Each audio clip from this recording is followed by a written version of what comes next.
Question de Thierry, je voudrais juste, parce que j'en reparlerai tout à l'heure sur les énergies libérées, mais comme je prends la parole, dire à quel point je suis fière aujourd'hui, en effet, que cette équipe du CRC de Grand Lille, effectivement, ait eu ce prix. C'est vraiment une équipe, enfin, c'est vraiment une très belle équipe, et j'en reparlerai tout à l'heure, en effet, de voir comment ils ont évolué dans le temps, et comment c'est vraiment aussi un résultat de collaboratif entre plusieurs filières. Donc j'en reparlerai tout à l'heure.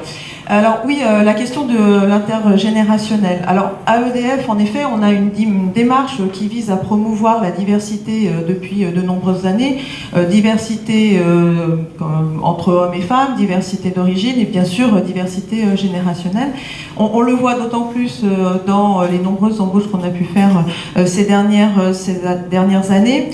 Et en parallèle, on a également, ça a été fortement abordé ce matin, sur la question de la digitalisation de la relation, en effet, auquel EDF aujourd'hui croit beaucoup. En plus de nos 26 millions d'appels que nous recevons chaque année, on est aujourd'hui à plus de 70 millions de pages vues. On a une appli aussi qui a beaucoup de succès, plus de 2,5 millions de téléchargements, un parcours omnicanal, donc entre ces différents canaux qui se développent. Et on s'est rendu compte que cette digitalisation, derrière, il y avait un enjeu de transformation numérique au sein de l'entreprise. Et on a utilisé, en fait, cette compétence intergénérationnelle pour se dire comment faire en sorte, en effet, que ça puisse accompagner cette transformation numérique, puisqu'on voit certainement que les jeunes, des fois, ont des capacités, en effet, que d'autres n'ont pas sur ces outils.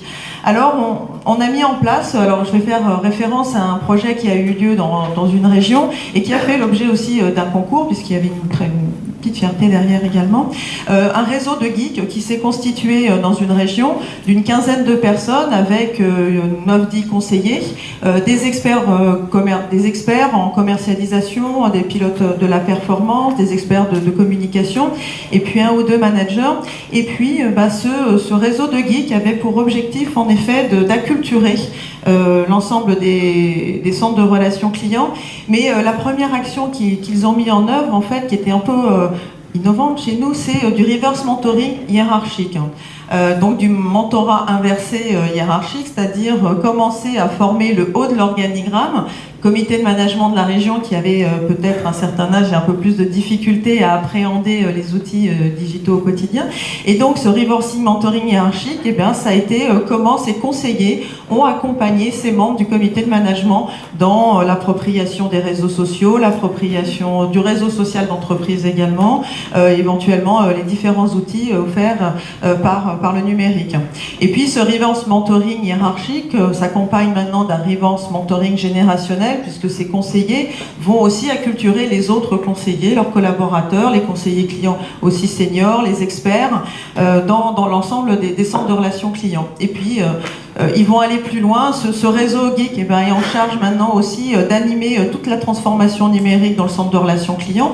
Alors, sur des lieux particuliers qu'on a créés au sein de tous ces centres de relations clients qui symbolisent un peu cette transformation, avec des tablettes, avec une animation un peu particulière, parce que derrière, en effet, le numérique, il y a aussi des modes de fonctionnement un peu différents, des modes d'aborder la communication, l'ancrage des compétences un peu différentes.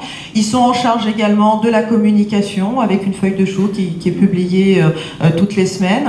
Et puis, parallèlement à cela, l'idée, c'est aussi qu'ils puissent entretenir ces connaissances. Donc, on leur donne la possibilité d'aller sur des showrooms digitaux, d'aller s'entretenir un peu dans les Fab Labs, voilà, de faire en sorte qu'ils aient toujours ce coup d'avance pour pouvoir accompagner cette transformation numérique.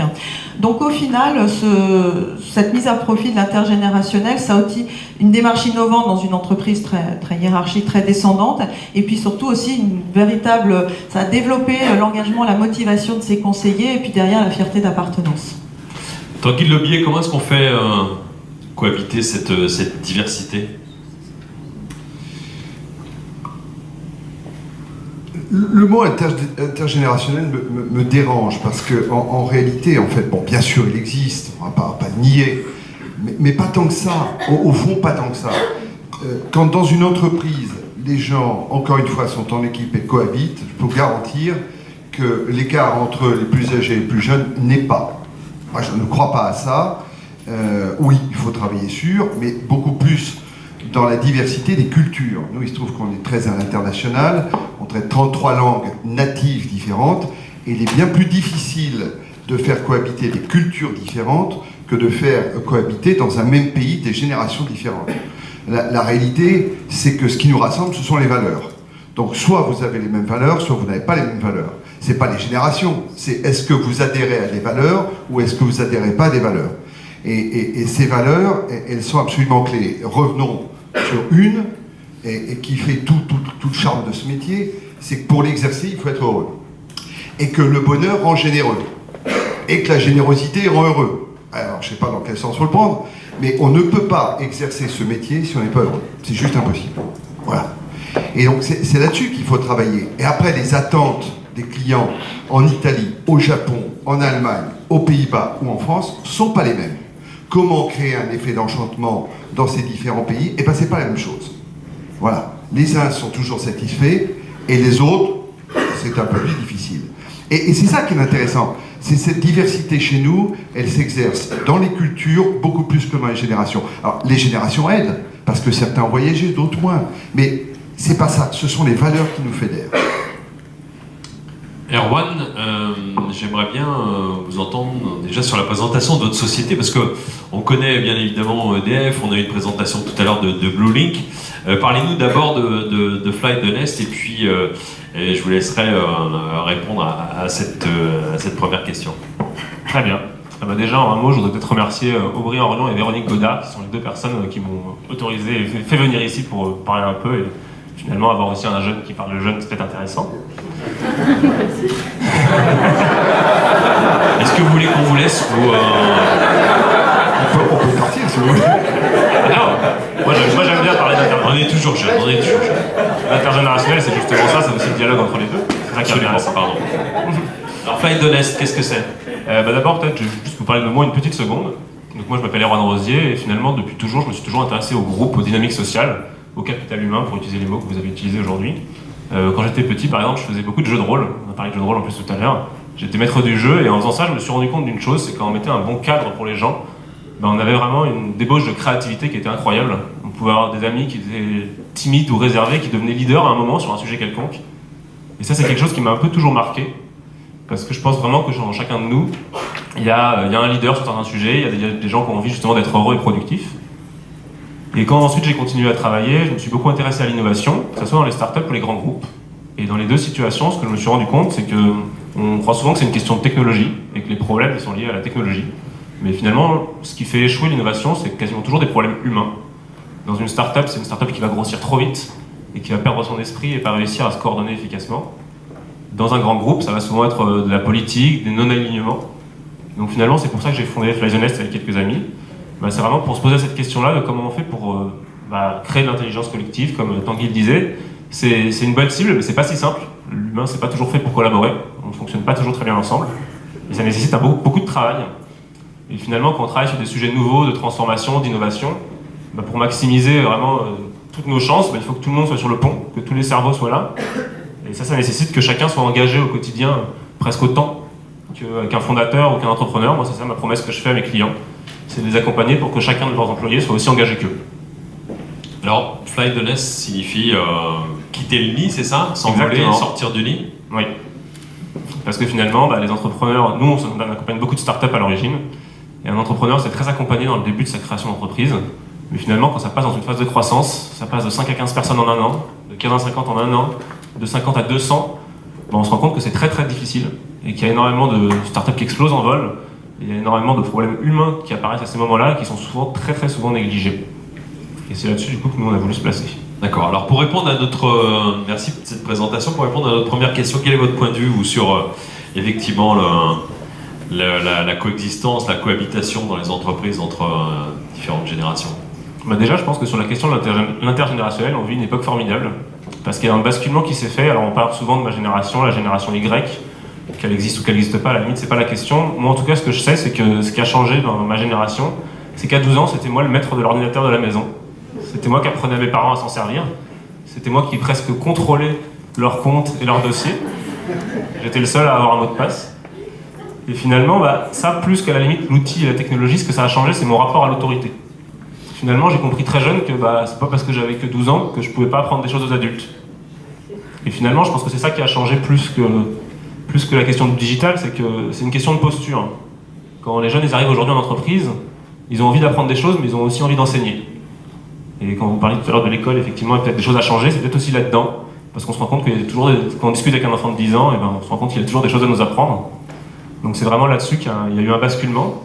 Et par contre, je pense qu'il faut faire attention à ce basculement, parce que la génération, elle commence à arriver à être un peu plus vieille, à arriver à des postes de responsabilité. Il ne faut pas oublier aussi que le digital, ce qu'on en connaît aujourd'hui, c'est que des outils, et qu'on ne sait pas forcément complètement encore bien les utiliser.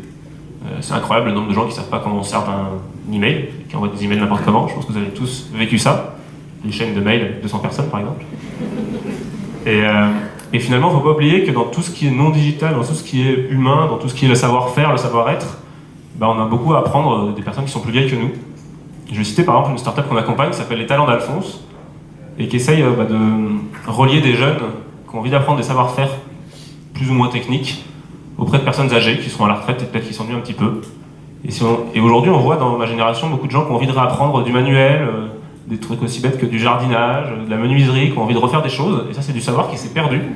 Qui s'est perdu parce que quand on va aller voir nos grands-parents, nos arrière-grands-parents, avec 2 bouts de ficelle, ils savaient faire des choses fantastiques. Donc je pense qu'on a vraiment un échange à construire là-dedans, qu'il soit en entreprise ou dans la société. Voilà. Merci beaucoup. Je vous imagine quand vous disiez le service après-vente de la maison, je vous imagine dans votre chambre, lorsque vous étiez enfant, avec un casque sur la tête et un micro. Oui, alors donc vous êtes maman, c'est bien ça je peux avoir votre numéro de maman et qu'est-ce que je peux faire pour vous? Et c'est vrai que c'est ce qu'on vit aussi au quotidien dans beaucoup de familles. La deuxième question pour vous, Gaël, comment est-ce qu'on fait progresser l'engagement des collaborateurs? Il en a été beaucoup de questions déjà ce matin. Et puis, quels sont aujourd'hui les nouveaux modèles de management finalement, puisque c'est ce qui est impacté aujourd'hui, c'est le management des entreprises. Alors en effet, dans les nouveaux modèles de management, il y avait l'idéal de l'entreprise libérée, c'est un peu ce que vous avez montré tout à l'heure à travers le film Le bonheur au travail. Cette notion en effet de l'entreprise libérée, sachant une notion d'autant plus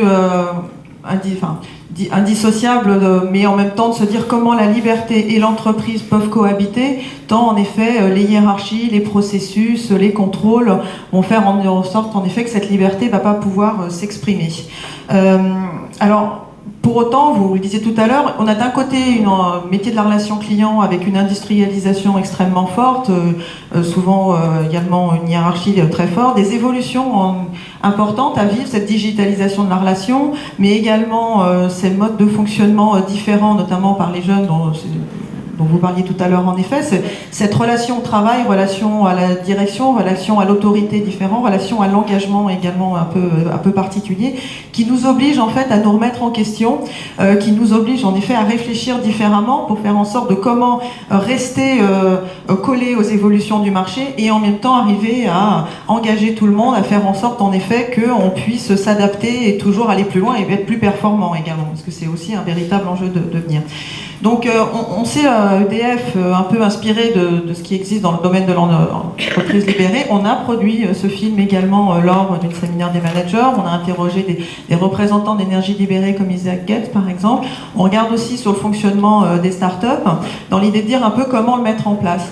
Au sein de la direction des centres de relations clients que je dirige, j'ai lancé aussi un projet managérial qui visait à développer en effet la responsabilisation de tous, responsabilisation individuelle, le développement d'autonomie, et puis aussi comment se créer des marges de manœuvre. Mais en fait, il ne suffit pas uniquement de le décréter quelque part, et l'idée c'était vraiment de faire en sorte que ça vienne du terrain, qu'il y ait des initiatives locales, et c'est là où effectivement on rebondit sur ce que vous avez vu tout à l'heure, l'expérience en effet de Énergie Libérée, qui a vraiment été à ce moment-là la traduction de ce que moi je souhaitais faire sur une entité de plus de 4000 personnes, sur comment le faire à la maille d'une équipe. Et en effet, j'ai vu grandir cette équipe dans les différentes visites que je fais sur le CRC, où à l'origine on était sur un diagnostic, en effet comment aujourd'hui arriver à placer toujours plus de services, à être de plus en plus collé aux attentes du client, faire en sorte en effet qu'on arrive aujourd'hui à accompagner cette digitalisation et en même temps, tout le monde ne peut pas tout faire, tout le monde ne peut pas progresser à la même vitesse et donc c'est là qu'on s'appuie sur les talents, comment on se complète, surtout pour derrière être plus fort collectivement.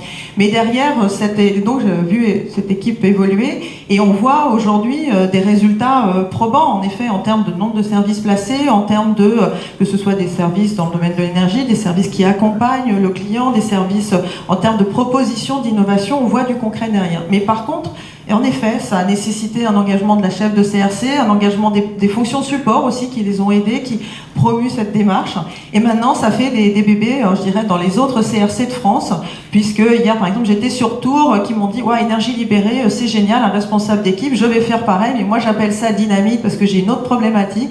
Je veux voir comment je travaille sur ma rémunération variable, comment on va faire pour qu'au sein de l'équipe, on va gagner collectivement. » Et pour finir, je dirais qu'on est cohérent aussi, on fait une symétrie des attentions, parce qu'aujourd'hui à EDF, au-delà de faire bouger le management, l'idée c'est de dire aussi comment on remet le client pour qu'il nous bouscule un petit peu. Et là je fais référence à un autre projet qu'on a, EDF Pulse & New, qui est de se dire voilà, on va mettre en place une plateforme collaborative et on va faire tester directement nos clients sur des idées qu'on a et comment eux ils voient les conseils en matière d'économie d'énergie qu'on essaye de leur promouvoir, comment faire le lien avec les objets connectés. Et je pense qu'au final la boucle sera bouclée quand y compris tous les conseillers iront sur cette plateforme aussi se dire tiens, moi aussi je peux donner mon avis, moi aussi je suis un consommateur finalement et comment je peux faire évoluer ce que EDF peut me proposer, quoi. Merci Tanguy Lebier, comment est-ce qu'on fait croître l'engagement des collaborateurs? Je pense d'abord par la confiance. D'abord, on traite des clients. Donc, on va revenir aux clients parce qu'en fait, c'est quand même l'objectif. Et donc, on ne traite bien un client que si soi-même on est bien. Donc, la première chose, c'est que tous les collaborateurs, il faut commencer par leur dire que l'important dans la vie, et c'est moi, président d'une entreprise, qui le dit, c'est pas le boulot. La première chose importante quand on rentre chez Bluelink, c'est vous le collaborateur. Et c'est la vérité.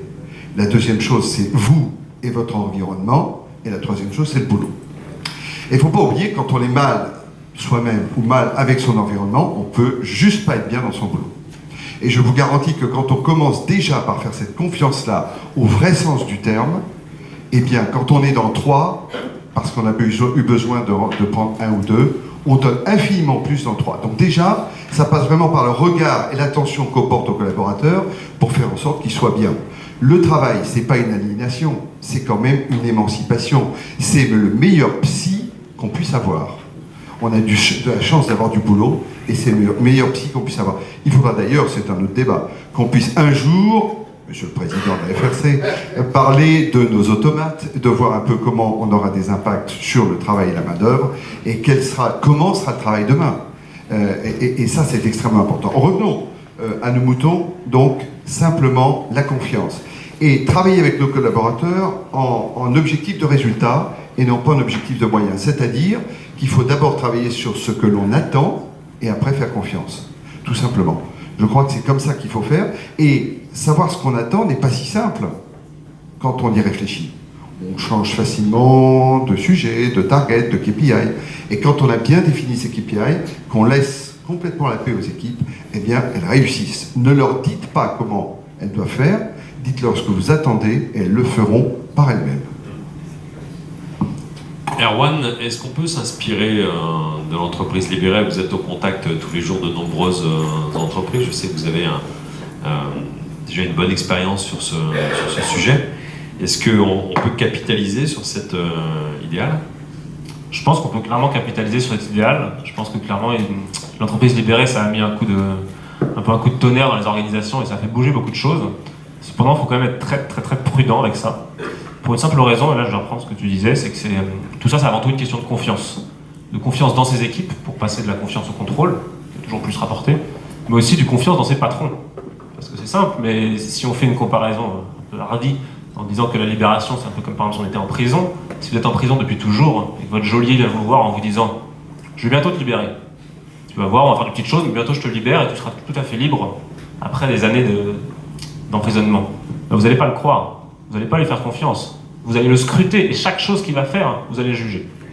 Moi, j'ai beaucoup de clients qui s'intéressent à l'entreprise libérée, qui nous font appel à nous pour passer en mode entreprise libérée, voire qui nous font appel à nous après avoir essayé. Et c'est des fois des champs de bataille humain. On arrive vraiment après à des inimitiés, des relations politiques, des choses très difficiles, parce que c'est vraiment pas simple, encore une fois, de travailler, de tous être responsable. On n'a pas été habitué à ça, ni depuis notre enfance, ni depuis notre organisation, ni jamais. Et finalement, c'est un travail quotidien de tous, et je vais même dire encore plus, c'est un travail avant tout du patron. Ça, il y a beaucoup d'entrepreneurs libérés qui l'expliquent. Ils ont réussi à le faire le moment où ils se sont rendus compte que c'était eux le principal problème de l'entreprise.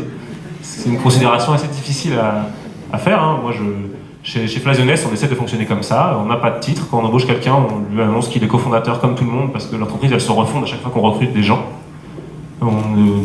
Effectivement, on ne dit pas aux gens comment ils doivent faire les choses. On leur dit pourquoi ils doivent faire les choses, et ensuite ils le font. C'est un travail quotidien. Même pour moi, c'est un travail quotidien. Même nous, on n'y arrive pas encore complètement, alors qu'on est parti de ça et qu'on est 5. Donc tout ce que je veux dire par là, c'est que c'est un chemin qui ne s'arrêtera jamais. On n'a jamais fini de gagner la confiance de ses collaborateurs, et que les collaborateurs n'ont jamais fini de faire confiance à leur patron. Donc c'est quelque chose qu'il faut faire petit à petit. Et sinon, sur le global, je voulais juste rajouter une petite chose. On a parlé de confiance, de valeur, de liberté dans l'action. Tout ça, c'est indispensable pour réussir à faire ça. Mais moi, la première chose par laquelle je passe toujours, c'est ce que je vais appeler la vision, la raison d'être de l'entreprise. Finalement, le premier élément de motivation des gens, et ça, c'est pas souvent dit, c'est la construction collective. C'est la cathédrale, c'est ce qu'on fait ensemble. Et ça, vous allez dans les entreprises, vous demandez à un stagiaire qui vient d'arriver, ou même à un ouvrier qui est là depuis 10 ans, jamais il vous dira la même chose que le patron sur où ils vont. Jamais. Alors que c'est la première chose qu'ils font qu'ils pourront travailler ensemble. Voilà. C'est vrai que c'est extrêmement frappant dans beaucoup d'entreprises, effectivement, cette absence de vision et d'ambition partagée par toutes les personnes. Mais finalement aussi, pour bien construire cette vision, il faut aussi que les dirigeants acceptent de montrer à leurs équipes qu'ils ne savent pas tout et qu'ils ne savent pas toujours. Nous, on commence toujours par un exercice de construction de la vision où on pose la même question à tout le monde. Où est votre entreprise dans 2 ans, dans 3 ans? Et on prend le stagiaire et le patron à côté et on leur pose la même question. Vous serez surpris du nombre de stagiaires qui sont plus ambitieux que leur patron. Et que finalement, quand on la construit tous ensemble, on est obligé de construire une ambition qui est encore plus grande. Et on se retrouve avec des équipes de 10 qui vous expliquent que dans 10 ans, ils vont faire baisser le réchauffement climatique de 2 degrés juste par leur action. Moi, je trouve ça magnifique.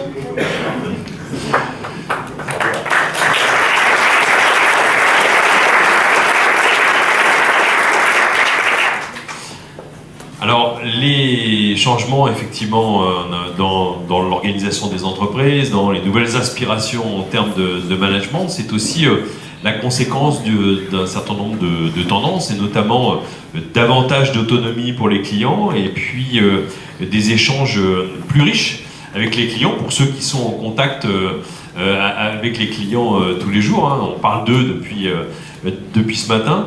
Comment est-ce que vous voyez cette évolution, Gaëlle? Alors, effectivement, je vais en plus faire un focus dans le domaine de l'énergie. En effet, le métier du conseiller client va beaucoup évoluer. On a d'un côté une concurrence accrue, en effet, aujourd'hui, avec ce développement de cette relation omnicanale. Aujourd'hui, un client qui nous appelle au téléphone a globalement 70% des cas, alors on est en train d'évoluer, eu un parcours sur le digital avant, et peut-être souvent il est plus renseigné en effet que le conseiller au final, parce qu'il a eu un parcours qui l'a enrichi. Et en même temps, il y a un autre facteur aujourd'hui d'évolution qui est l'automatisation croissante, les robots en effet, qui aujourd'hui vont permettre de faire évoluer, simplifier certains actes. Donc tout ça va faire en sorte que ça va impacter très fortement le rôle du conseiller, qui va être beaucoup plus sur de la création de valeur, sur vraiment des actes à plus forte valeur ajoutée. Il va être vraiment dans la réassurance du client, il va mettre l'humain au cœur de la relation, et il va être aussi dans une posture beaucoup plus de résolution de problèmes. Et donc ce qui du coup va beaucoup enrichir le métier et les compétences du conseiller. Alors en même temps, il faut tenir compte de 2 choses. Comme je disais, il y a une complexification de cette demande de client qui a eu ce parcours de plus en plus riche, qui est de plus en plus confronté à des nouvelles offres, et qui du coup attend des évolutions des attentes aussi des clients qui vont être beaucoup plus fortes quand en effet il est en contact avec le conseiller. Et d'un autre côté, on va avoir la simplification des gestes du métier du conseiller, lié par exemple dans le domaine de l'énergie avec l'arrivée des compteurs communicants qui va beaucoup simplifier cette relation. On va enlever tout ce qui pouvait être irritant lié à des facturations, et là on va être beaucoup plus sur des gestes plus simples, mais plus une posture de conseiller. Et puis derrière, comme je disais, une robotisation qui fait en sorte que on enlève certains gestes simples, et on permet aussi grâce à l'utilisation l'utilisation de certaines data, d'avoir des outils d'aide en ligne. Donc d'un côté, deux mouvements différents, une complexification de la demande client et une simplification des gestes métiers qui fait que ça va vraiment demander demain d'accompagner le conseiller dans cet enrichissement de la relation. Pour moi, il y a un enjeu, c'est en effet pour avoir un conseiller qui soit pleinement épanoui, pleinement au cœur de cette relation à l'aise, il y a un enjeu en termes de professionnalisation, faire en sorte aujourd'hui qu'on soit sur de la professionnalisation qui soit vraiment impactante et qui soit adaptable aussi. Ça veut dire beaucoup plus de personnalisation, l'aider, faire en sorte qu'on puisse vraiment cibler là où sont les besoins. On a soit de la posture relationnelle, dans notre domaine du conseil en matière d'économie d'énergie, la digitalisation, la compétence aussi sur les écrits, parce qu'en effet, aujourd'hui, on voit avec la mise en place du chat ou d'autres, on remet au cœur de la relation humaine aussi une partie des écrits qui, du coup, sur les réseaux sociaux est beaucoup plus exposée. Donc cette compétence sur les écrits, il faut aussi la remettre, peut-être réinsister dessus. Bien sûr, je me souviens d'un chiffre qui vient de Costier dans le conseil. 7 messages sur 10 envoyés aux clients comportent une faute d'orthographe aujourd'hui. Donc c'est... Beaucoup d'entreprises s'intéressent effectivement à la formation. Tout à fait. Et on peut avoir une discussion, en effet, mais je pense qu'aujourd'hui, une entreprise comme la nôtre EDF ne peut pas se permettre dans cette relation d'avoir des fautes d'orthographe dans ces messages. Et on voit aussi qu'ils sont fortement relayés. Donc on est aussi sur des compétences, fondamentales. Donc personnalisation de cette professionnalisation, développer les outils contextuels. Je pense que ça, justement, on a des outils aujourd'hui qui nous permettent d'être beaucoup plus adapter, personnaliser la relation qu'on va avec le discours qu'on va avoir avec le client, et puis développer aussi la professionnalisation en situation de travail, ce qui du coup va être aussi assez intéressant parce que pendant que vous